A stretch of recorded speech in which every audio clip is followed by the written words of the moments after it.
Zuri grew up in Kisumu, near the shores of Lake Victoria, where the sun touched the water in gold every morning. She was the kind of girl who stood out, not because she was loud, but because she was sharp, hardworking, and full of dreams bigger than the place she came from. Teachers admired her, neighbors praised her, and even her friends secretly looked up to her. Yet, in her own home, none of that seemed to matter. Her father, Musa, was a wealthy landowner who commanded respect in the community. To outsiders, he looked like a proud, successful man who cared deeply for his family. But inside the walls of their house, Musa's pride leaned heavily toward his son. He often introduced them as his heirs, his pride and joy, the ones who would carry his name forward. Zuri, despite being the eldest and the most responsible, was always made to feel like an afterthought. She cooked, studied late into the night, helped with her brother's schoolwork, and even managed parts of the family's farming business when her father was away. Still, Musa would look her in the eye and say things that cut deep. "You are just a daughter," would remind her. "Your place is small."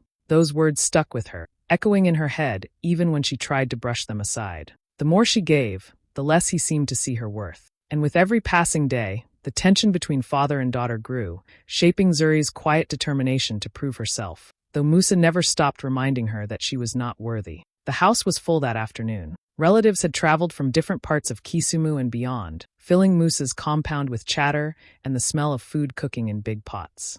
Everyone knew this was no ordinary gathering. Musa had called his children and close kin for what he described as a great announcement. People whispered about land, businesses, and wealth. Zuri sat quietly in the corner, her hands folded in her lap, her heart beating faster than she wanted to admit. She had worked harder than anyone, and for once, she hoped her father would finally see her. When Musa entered the room, silence fell. He stood tall, proud as always, his walking stick tapping the floor. With a wide smile, he cleared his throat and began to speak. "Today," he said, "I divide what I have built with my own hands. My land, my businesses, my properties. It is time to hand them over to my sons." The room broke into polite applause. Zuri kept her eyes on him, waiting for her name. Surely, she thought, he would not forget her. But then Musa's voice grew sharper. "As for my daughter, Zuri," he paused, letting the suspense hang heavy. "She will receive nothing. A woman does not inherit my sweat. She will marry and waste wealth in another man's house."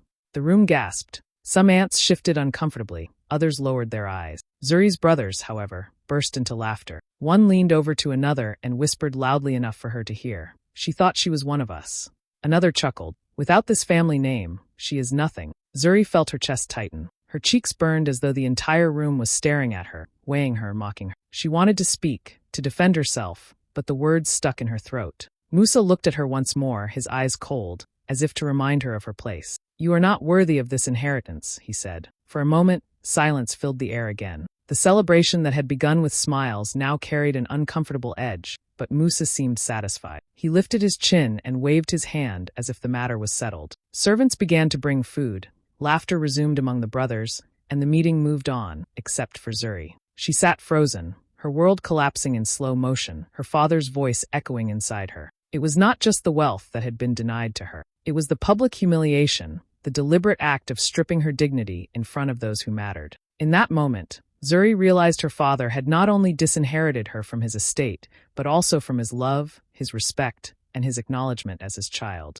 Yet deep inside, under the pain and the shame, something else began to stir, a quiet fire that Musa had no idea he had just lit. Zuri could not stay in that room any longer. The laughter of her brothers still rang in her ears, sharp and cruel, while her father's words cut deeper than any blade. She stood up quietly, her eyes burning with unshed tears, and walked out before anyone could notice the storm inside her. Outside, the air felt heavy, the sun suddenly too hot on her skin. She leaned against the wall of the veranda, covering her face with her hand. The tears came quickly, but mixed with them was something else, something stronger than sorrow. As she wiped her face, memories started flooding back, one after another like waves crashing on the shore. She remembered being 16, her heart set on studying abroad after earning one of the highest grades in her class. Her teachers had believed in her. The scholarship letter had been in her hands, a ticket to the life she dreamed of. But when she took it to her father, Musa barely looked at it. He had torn it into pieces right in front of her and said, "No daughter of mine is wasting time in foreign land. You belong here." That night, she had cried herself to sleep, the sound of the paper tearing replaying over and over in her head. Another memory surfaced. The day she had suggested helping him run one of his businesses. She had studied accounting on her own, ready to prove she could do it. But Musa had laughed and said, "A woman in business? Leave that to your brothers.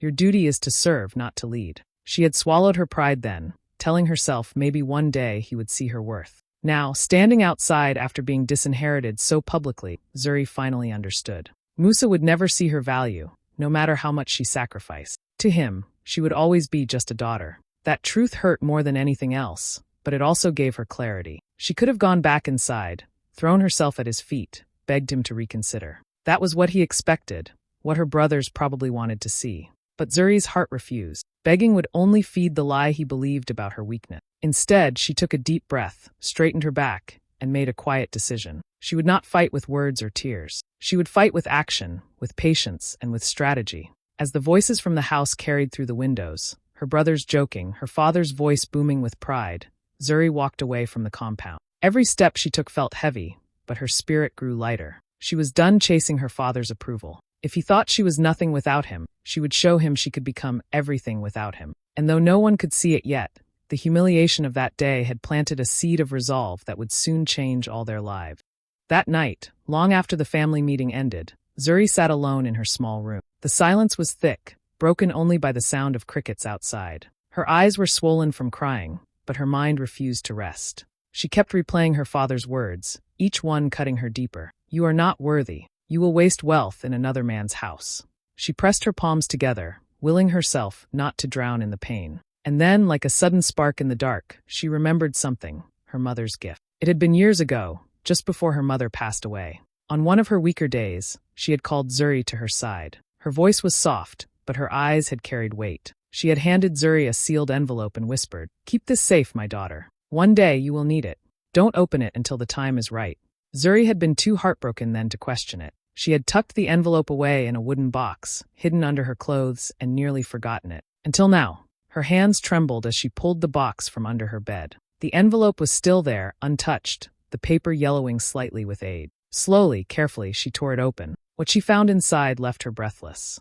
There were official-looking documents, bank statements, share certificates, and signed agreements. She scanned the pages, her eyes widening. Her late mother had invested secretly, building quiet wealth that no one, not even Musa, seemed to know about. And more shocking still, many of the shares in Musa's own company had been registered in Zuri's name years ago. Zuri sat back, the papers spread across her lap, her mind racing. Her mother had seen the future so clearly. She had known Musa's heart, how he would favor the sons and push Zuri aside. She had planned ahead, making sure her daughter would never be left empty-handed. It felt as if her mother was speaking to her through those documents, saying, "I knew you would face this day. I prepared for you." For the first time in hours, Zuri smiled. It wasn't a loud or triumphant smile, but a quiet, steady one that came from deep inside. The shame of earlier, the humiliation in front of her family, began to lose its grip on her. She was not powerless. She was not nothing. Her mother had trusted her enough to give her the keys to a future her father could not take away. She gathered the papers neatly and placed them back in the envelope, her hands no longer shaking. The fire inside her had grown stronger, no longer just fueled by anger, but by hope and clarity. Her father thought he had silenced her, but he had no idea of the strength her mother had left behind. As Zuri lay down that night, she whispered to herself, "This is only the beginning." And for the first time in a long time, she slept peacefully. The next morning, Zuri woke with a new sense of purpose.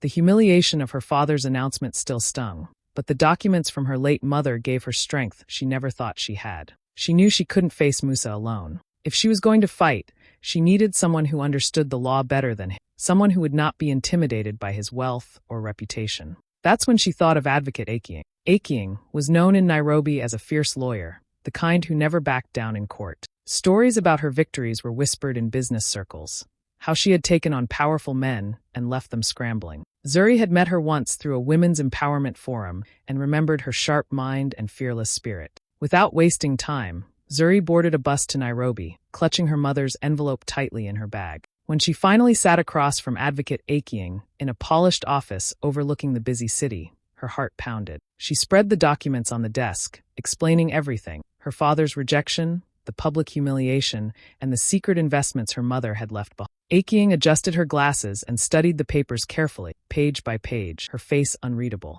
After what felt like forever, she looked up with a small smile. "Zuri," she said firmly, "these documents make you the rightful majority shareholder in your father's company. In fact, legally, you hold more power than him. He has no idea what you're sitting on." Zuri's eyes widened. She had suspected the papers were important, but hearing it confirmed by a lawyer filled her with a wave of relief and excitement. "So, he can't just throw me aside?" she asked softly. "No," Aking replied. "He may call you unworthy, but the law calls you the owner. If he wants a fight, then we will give him one. But we must do it strategically, quietly at first.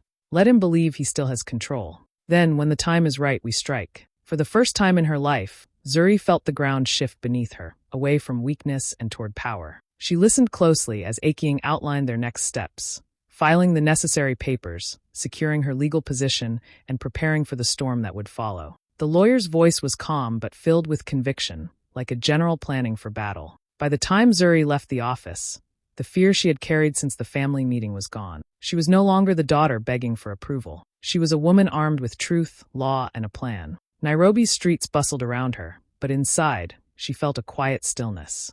Her father thought the story was over when he cut her off. He had no idea it was only beginning. With Advocate Aking by her side, Zuri was ready to face him, and this time, the outcome would not be in his favor. Musa loved a show, and this time was no different. A week after the family meeting, he decided to host a big celebration at his compound. He invited relatives, neighbors, and business associates, turning it into a grand affair. Tents were set up, music played loudly, and servants carried trays of food and drink. To everyone watching, it looked like a victory party, Musa showing the world that he was still in charge, still the man with power and wealth. Zuri arrived quietly, dressed in a simple but elegant dress. She walked past the curious eyes of relatives who had heard about the meeting. Some pitied her, others smirked, and a few avoided her gaze altogether. She felt the weight of every whisper, but kept her head high. She wasn't here to beg or to fight, not yet. She was here to watch, to listen, and to wait. When Musa finally stood to address the crowd, his voice boomed over the speaker. He praised his sons, calling them his heirs,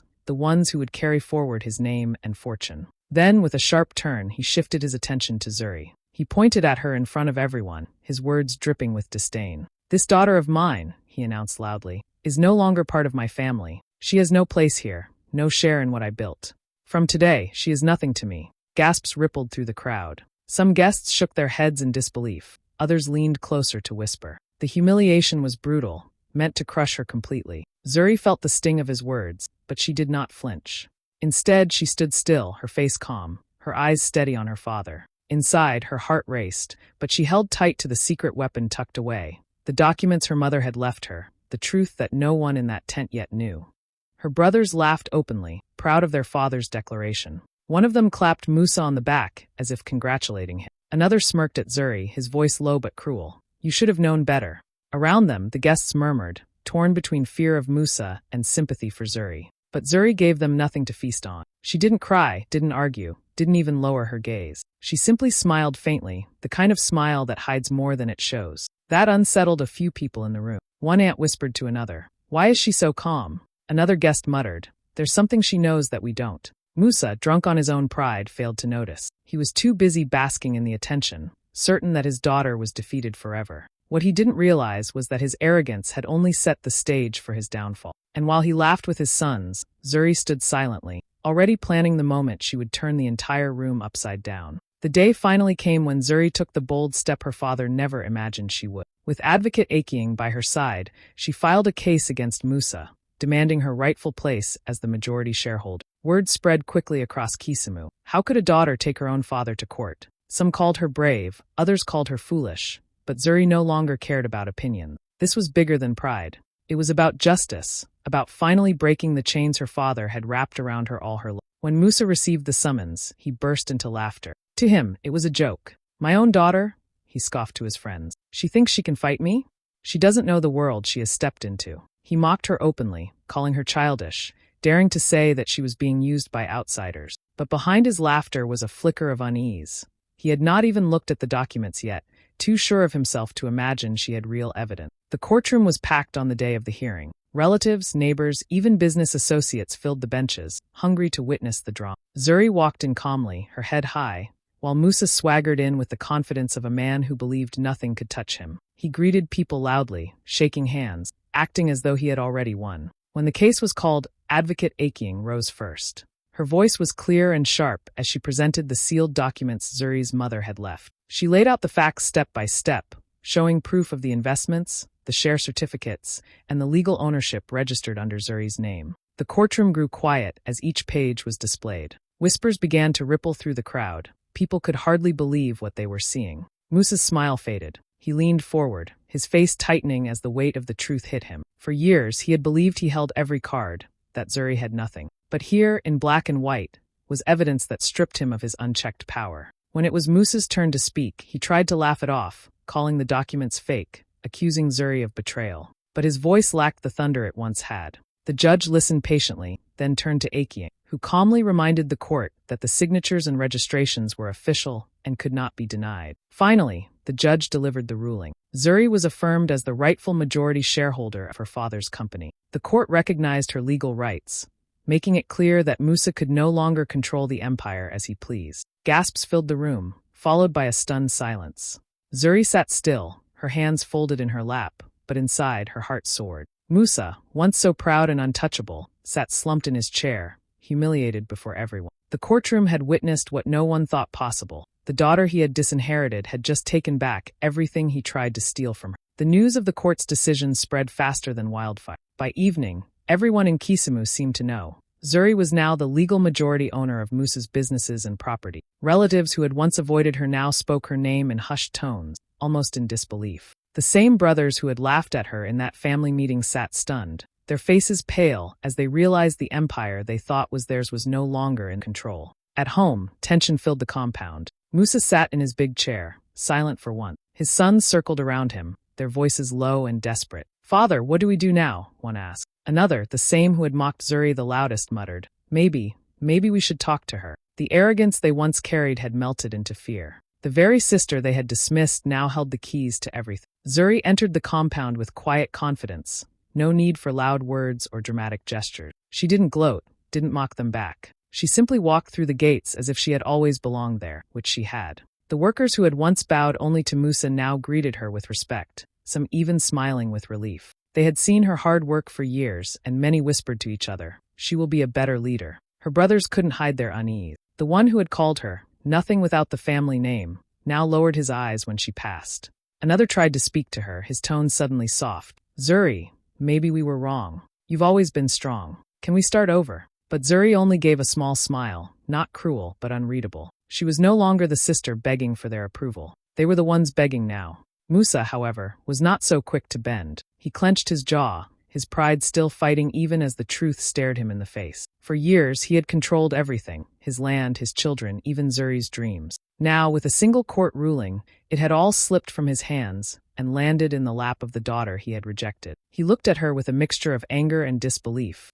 as if trying to rewrite the reality before. But no denial could change the facts. Zuri now owned the very properties he had boasted about, the companies he had paraded as his legacy. The power was hers, legally and publicly. The humiliation was unbearable for Musa. The man who had once laughed the loudest now struggled to meet the eyes of his own daughter. For Zuri, the victory was not just about wealth. It was about dignity, about finally breaking free from the shadow of rejection. As she stood in the center of the compound, the same place she had once been called unworthy, she knew the tables had truly turned. And this time, there was no going back. The news of the court's decision spread faster than wildfire. By evening, everyone in Kisumu seemed to know. Zuri was now the legal majority owner of Musa's businesses and properties. Relatives who had once avoided her now spoke her name in hushed tones, almost in disbelief. The same brothers who had laughed at her in that family meeting sat stunned, their faces pale as they realized the empire they thought was theirs was no longer in their control. At home, tension filled the compound. Musa sat in his big chair, silent for once. His sons circled around him, their voices low and desperate. "Father, what do we do now?" one asked. Another, the same who had mocked Zuri the loudest, muttered, Maybe we should talk to her." The arrogance they once carried had melted into fear. The very sister they had dismissed now held the keys to everything. Zuri entered the compound with quiet confidence. No need for loud words or dramatic gestures. She didn't gloat, didn't mock them back. She simply walked through the gates as if she had always belonged there, which she had. The workers who had once bowed only to Musa now greeted her with respect, some even smiling with relief. They had seen her hard work for years, and many whispered to each other, "She will be a better leader." Her brothers couldn't hide their unease. The one who had called her, nothing without the family name, now lowered his eyes when she passed. Another tried to speak to her, his tone suddenly soft. "Zuri, maybe we were wrong. You've always been strong. Can we start over?" But Zuri only gave a small smile, not cruel, but unreadable. She was no longer the sister begging for their approval. They were the ones begging now. Musa, however, was not so quick to bend. He clenched his jaw, his pride still fighting even as the truth stared him in the face. For years, he had controlled everything, his land, his children, even Zuri's dreams. Now, with a single court ruling, it had all slipped from his hands and landed in the lap of the daughter he had rejected. He looked at her with a mixture of anger and disbelief, as if trying to rewrite the reality before him. But no denial could change the facts. Zuri now owned the very properties he had boasted about, the companies he had paraded as his legacy. The power was hers, legally and publicly. The humiliation was unbearable for Musa. The man who had once laughed the loudest now struggled to meet the eyes of his own daughter. For Zuri, the victory was not just about wealth. It was about dignity, about finally breaking free from the shadow of rejection. As she stood in the center of the compound, the same place she had once been called unworthy, she knew the tables had truly turned. And this time there was no going back. The first morning Zuri walked into the company offices as the new leader, the atmosphere shifted instantly. Employees who had always kept their eyes down around Musa now looked at her with curiosity, even admiration. They remembered how she used to help in small ways years back, taking notes, checking numbers, and asking questions her father brushed aside. Now she wasn't just a visitor, she was the boss. Zuri wasted no time proving she deserved the role. She called meetings with managers, listened carefully to workers at every level, and began making decisions that Musa had long ignored. She cut unnecessary expenses, streamlined operations, and introduced fair policies for employees who had felt mistreated under her father's iron hand. People noticed the difference immediately. Instead of fear, there was hope. Instead of arrogance, there was respect. The workers began whispering to each other in the hallways. She's not like him. She actually listens. Some even said she had restored their pride in working for the company. Productivity went up, not because they were scared, but because they believed in her vision. The daughter once called unworthy was building something stronger than her father had ever managed. Outside the company walls, the news spread quickly. Neighbors who had witnessed her public humiliation now spoke in awe. Can you believe it? The same girl her father disinherited now owns everything, one shopkeeper told another. At the markets, women praised her courage. Men nodded in respect, some grudgingly admitting Musa had been wrong. Zuri's name carried a new weight. It was no longer attached to pity, but to power. Meanwhile, Musa sat at home, quiet and withdrawn. He no longer walked with the swagger that once made people step aside. His sons, who had always followed his lead, now avoided his gaze, ashamed of how they had mocked their sister. He watched from a distance as Zuri rose higher, leading with wisdom he had never believed she possessed. The empire he thought would collapse without him was thriving under her hand. There were moments when he would sit on the veranda, staring out at the fields he once controlled, and hear villagers whispering in the distance. That is Zuri's land now. That is Zuri's company. Each word cut deeper than the last, because he knew it was true. For Zuri, it was never about revenge. She didn't waste time throwing his insults back at him. Instead, she focused on building, on proving not just to her family, but to herself that she was capable of greatness. Every decision she made was a step further away from the girl who once begged for his approval. Musa, once the proud master of everything, was left with nothing but silence.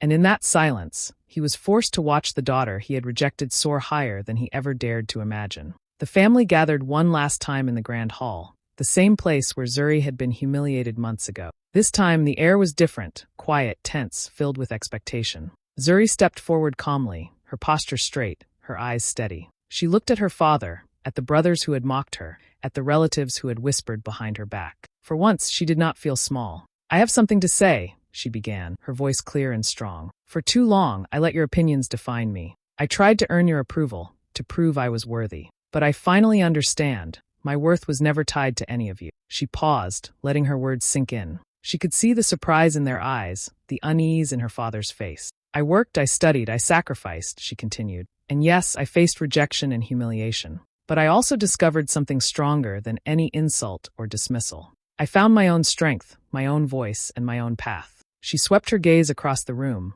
letting each word land like a weight that could not be ignored. Musa shifted in his chair, pride and disbelief clashing on his face. Her brothers shuffled uncomfortably, no longer bold or mocking. Zuri's words had changed the balance of power, silently, completely. Then she smiled, not cruelly, but with calm confidence, and delivered the words that would stay with them forever. "You disinherited me, father, but you forgot I already inherited strength, wisdom, and the empire you never thought I could rule." A hush fell over the room. Musa bowed his head, defeated, unable to argue or fight back. Zuri turned, walking toward the door with dignity and power. She left behind the girl who had been called unworthy and stepped fully into the woman who had claimed everything she was always meant to have. The family could only watch as the daughter they had tried to suppress walked out victorious.